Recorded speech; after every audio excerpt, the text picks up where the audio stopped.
Nous allons commencer par un panorama de la situation internationale avant d'entrer dans le débat sur la démocratie. Et je vais demander à Éric Scholl, le directeur de la rédaction de l'Express, de nous faire ce panorama introductif à nos réflexions. Vous êtes le bienvenu, Éric. Merci de votre présence et nous vous écoutons.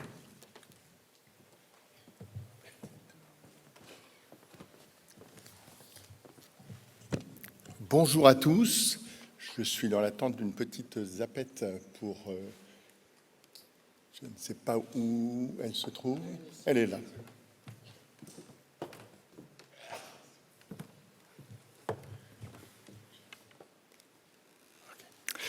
Bonjour et merci, Monsieur le Premier ministre, pour votre accueil. C'est un plaisir de se retrouver aujourd'hui au Forum du Futuroscope avec un thème qui est ô combien d'actualité où que l'on se tourne, puisqu'il concerne effectivement la santé de nos démocraties. L'Express est heureux d'être partenaire de ce forum et je voudrais vous remercier, Monsieur le Premier ministre, ainsi qu'Emmanuel Pérez et toute l'équipe qui travaille d'arrache-pied, je le sais, pour préparer cet événement. Merci de votre confiance. Alors pour cette session grand angle, je vais vous proposer 10 dates. Ça sera l'occasion pour moi de revenir sur les événements qui ont marqué le monde depuis le début de l'année. Et ainsi rassemblés, ces événements forment une sorte de baromètre de la météo démocratique mondiale. Et sans spoiler la présentation que je vais vous faire, vous allez le voir, il y a clairement un avis de tempête sur la démocratie. Le président Alain Pichon disait à l'instant, elle est à l'épreuve. Alors rien d'étonnant d'ailleurs, parce que si l'on se fie à l'indice de la démocratie qui est calculé chaque année par le très sérieux EIU, le Economist Intelligence Unit, eh bien en 2024, cet indice a atteint son plus bas point historique. Sur les 169 pays couverts par cet indice, on a observé un recul démocratique dans 130 pays. Plus d'un tiers de la population mondiale vit aujourd'hui dans un régime autoritaire. Petite note positive, et il y en aura quelques-unes dans mon intervention, l'Europe occidentale est la seule région du monde à avoir vu sa note, son indice démocratique moyen augmenter en 2024 et afficher une note de 8,38 sur 10, quand la note mondiale moyenne est de 5,17. Je commence tout de suite avec le premier événement. C'est le 20 janvier 2025, à tout seigneur, tout honneur. On commence avec Donald Trump qui inaugure donc ce jour-là son second mandat. Un second mandat bien différent du premier, puisque très vite, on va voir les premiers signes d'une démocratie qui vire vers le mode illibéral. Car en prêtant serment ce 20 janvier, Donald Trump revient à la Maison-Blanche non seulement avec un goût de revanche, mais aussi doté d'un programme de transformation en profondeur du gouvernement fédéral. N'oublions pas qu'il n'a jamais reconnu sa défaite à la présidentielle en 2020 et il a en tête des cibles de plus en plus nombreuses, la presse, le multilatéralisme, les juges, les migrants, les politiques, les universitaires et j'en passe. Depuis le 20 janvier, Donald Trump s'attaque méthodiquement à tout ce qui peut représenter l'état de droit libéral. Et les deux derniers exemples qu'on peut avoir en tête, eh bien, ils sont tout récents. C'est l'assaut mené en ce moment même contre la Réserve fédérale, la Fed, qui lutte pour préserver son indépendance, avec le renvoi annoncé de sa gouverneure Liz Cook en début de semaine, et Liz Cook qui a bien l'intention de ne pas se laisser faire et d'aller devant les tribunaux. C'est aussi, il y a quelques jours, la perquisition au domicile de John Bolton, ancien conseiller à la sécurité nationale de Donald Trump, devenu adversaire politique. Cette perquisition donne l'idée d'une justice aux ordres de la Maison-Blanche, et là encore, c'est l'image démocratique des États-Unis qui s'écorne chaque jour un peu plus, même si Donald Trump a cru bon de rappeler, c'était lundi dernier, qu'il n'était pas un dictateur. La deuxième date, c'est le 14 février cette année. Cette fois-ci, donc, on est à Munich. Et pour la conférence sur la sécurité, c'est le vice-président américain qui va faire l'événement, J.D. Vance. Il s'exprime et son discours va faire l'effet d'une bombe, car le numéro 2 américain lance une violente diatribe contre les démocraties européennes. Dans son discours, deux angles d'attaque. D'un côté, il s'en prend au cordon sanitaire que les principaux partis dits de gouvernement européens ont essayé de mettre en place pour résister à l'extrême droite. Et de l'autre, il critique ouvertement les règles de l'Europe en matière de liberté publique. Au nom de la liberté d'expression, il considère qu'il ne doit pas exister de restrictions dans ce domaine quand les États-Unis font la leçon à l'Europe. Troisième événement, ce sont, quelques jours plus tard, les élections en Allemagne. C'est le 23 février, et ce scrutin qui va déboucher, on le sait, sur l'arrivée de Friedrich Merz à la chancellerie, mérite qu'on s'y arrête. D'abord parce que la campagne électorale a été particulière, avec l'interférence d'Elon Musk, le milliardaire américain, propriétaire, comme on le sait, de la plateforme X, et à l'époque très proche de Donald Trump.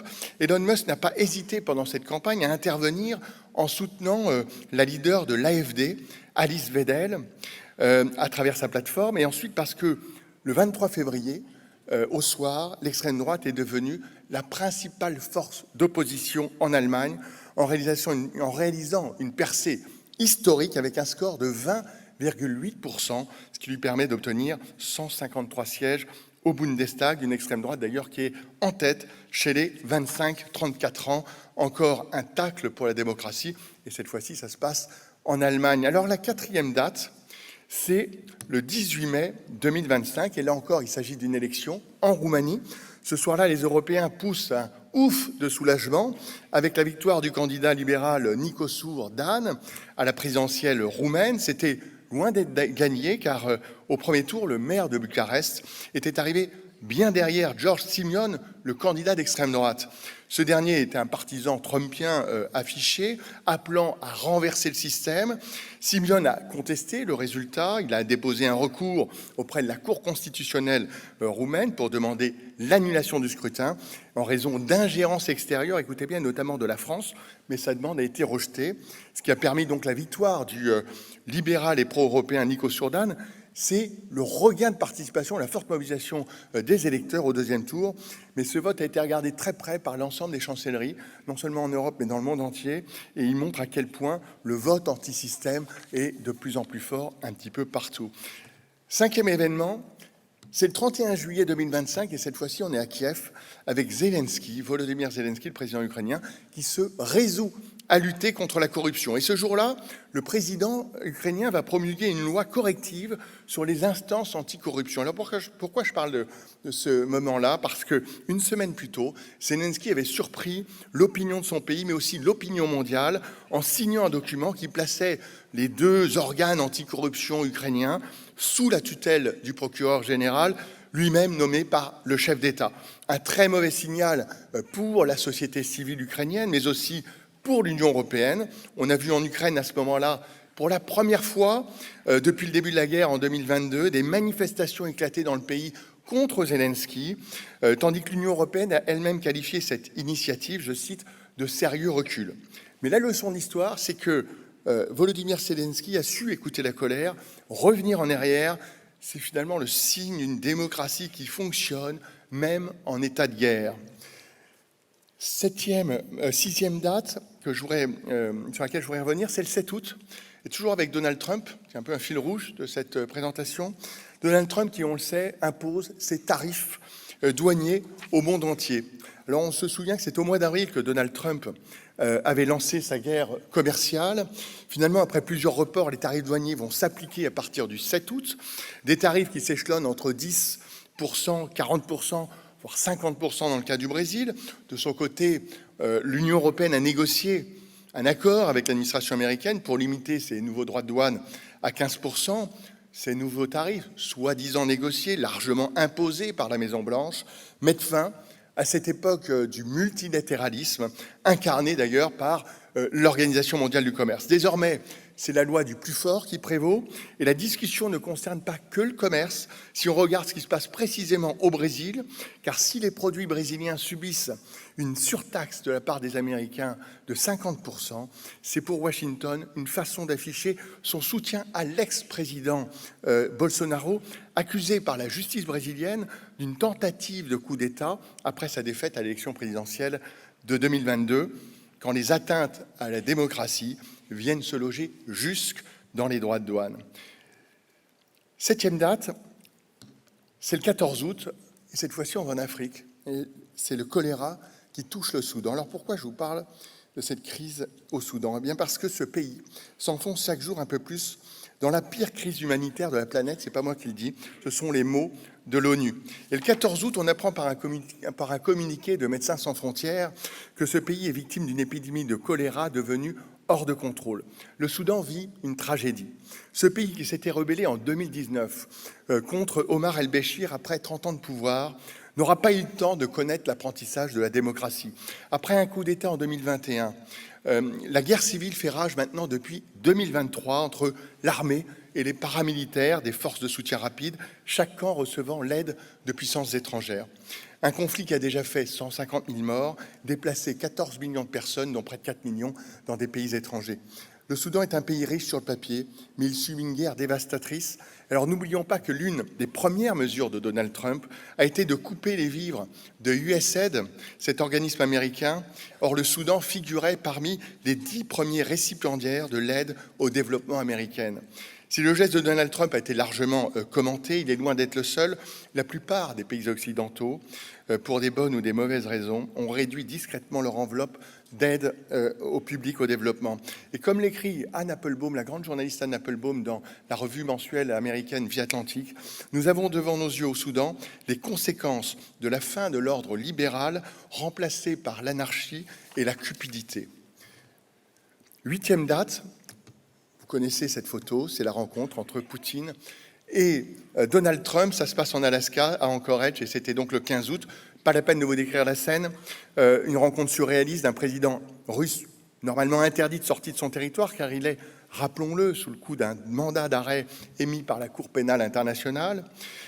C'était en 2023. Et en face, on a un Donald Trump qui, lui, avait promis de régler la guerre en Ukraine en 48 heures, en quête toujours d'un deal avec la Russie de Poutine, et qui espère obtenir ce jour-là un cessez-le-feu, ou du moins une étape cruciale vers la paix.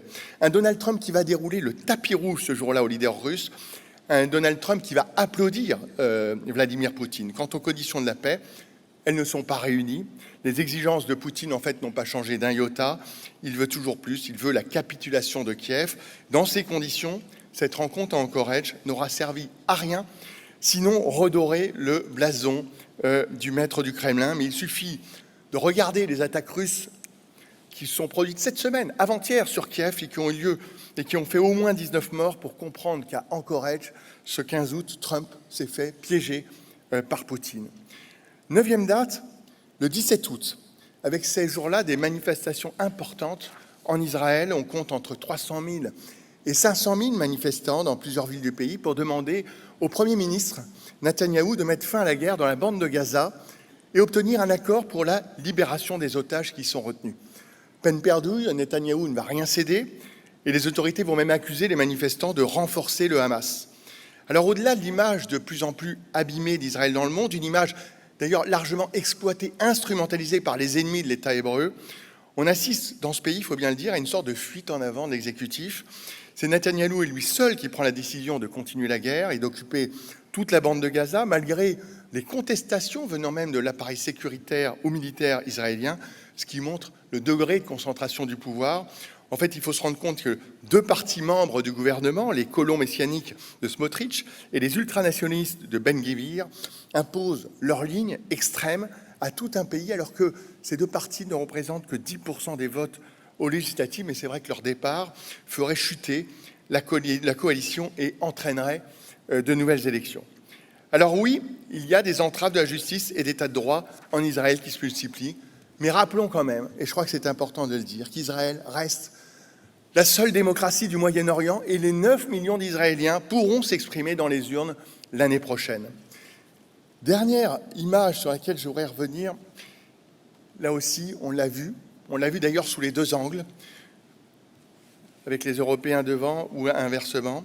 C'est l'Europe face à Trump et ça se passe à la Maison-Blanche le 18 août dernier, avec aussi Volodymyr Zelensky. Et il y a 2 façons de voir et de commenter cette photo. La première, c'est le Trump qui fait la leçon à l'Europe. Et la deuxième, plutôt positive, une vision plus positive, on pourrait y voir le réveil européen en moins de 48 heures pour faire entendre la voix de l'Europe aux côtés de l'Ukraine face à la Russie et face aux États-Unis. Mais ce qui est sûr, c'est que depuis le début de l'année, la voix de l'Europe a été mise en sourdine.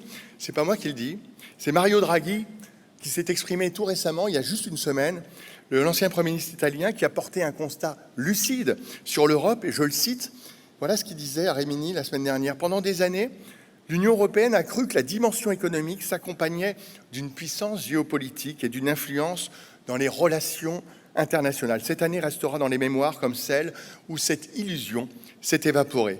Une Europe devenue trop spectatrice, nous dit Draghi, même si, insiste-t-il, ce ne sont pas ses valeurs fondatrices qui sont remises en cause, à savoir la démocratie, la paix, la liberté, mais plutôt sa capacité à les défendre dans le monde d'aujourd'hui. Alors, en guise de conclusion, permettez-moi d'anticiper le calendrier. Je vous avais promis 10 dates, j'en ajoute une 11e. C'est le 3 septembre, Xi Jinping qui va organiser un défilé militaire gigantesque à Pékin pour célébrer le 80e anniversaire de la fin de la Seconde Guerre mondiale. Et aux côtés de Xi Jinping, le président chinois, eh bien on verra Vladimir Poutine, on verra Kim Jong-il, deux grands démocrates, mais seront également présents outre le Premier ministre slovaque Robert Fico, le Premier ministre indien Modi. À Pékin, mardi prochain, c'est en fait une autre partie du monde qui va se réunir pour assister à la grande parade chinoise. Et il n'y a pas de doute que l'antagonisme qu'on voit depuis le début de l'année, géopolitique, commerciale, provoqué par Donald Trump, risque d'accélérer cette recomposition du monde. Ça ne sera pas nécessairement au profit des démocraties libérales. Je vous parlais David Tempête, d'autres pays sont concernés, y compris le nôtre. Jean-Pierre Raffarin y faisait allusion tout à l'heure, où notre démocratie est devenue aussi synonyme de blocage. Merci à tous. Merci Éric de cette intervention particulièrement brillante qui nous permet d'avoir cette ponctuation de l'année avec toutes ces mises en danger des démocraties, avec ces faits nouveaux qui sont particulièrement préoccupants. Ne serait-ce, je prends le dernier exemple, mais que le Premier ministre indien soit à côté du président chinois pour un défilé militaire puissant, c'est quand même l'Inde et la Chine côte à côte dans ces sujets-là, c'est quand même quelque chose de très nouveau et qui est, je crois, assez préoccupant.